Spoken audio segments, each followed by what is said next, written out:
Kita ko nagte-tennis ka naman with So, kumusta ang career mo? Okay naman po. Ayun, I recently signed with Sony Music Philippines na distribution deal. So, itong bagong song na ilalabas ko next week on October 2 is my second release under them. Yung last ko po nung July 3. The song is Huling Sayaw. Yeah, the one coming out next week is... Bakit Huling Sayaw? Well, ano kasi yan, the story behind the song is about this time last year, I went through a breakup. So, medyo matagal akong hindi nakapagsulat na... Medyo matagal ako hindi nakapagsulat ng kanta. So, kasi daming emotions, ganyan, and everything.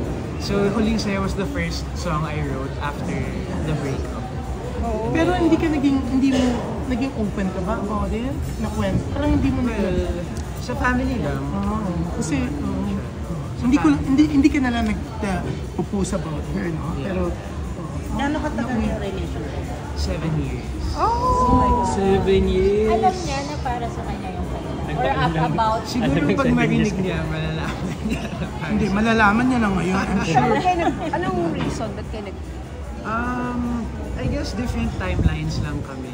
Parang no hard feelings naman at all. It's all love at the end of the day. Pero ayun lang, parang I guess it was just the best for the both of us at that time. Non-showbiz ito.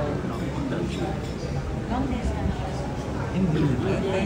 Magkaiba lang sila ng timeline, meaning to say, siguro, Magkaiba kayo ng direction. Ayun. Dahil paano yung Huling Sayaw? Sample naman kami. Sample? Sample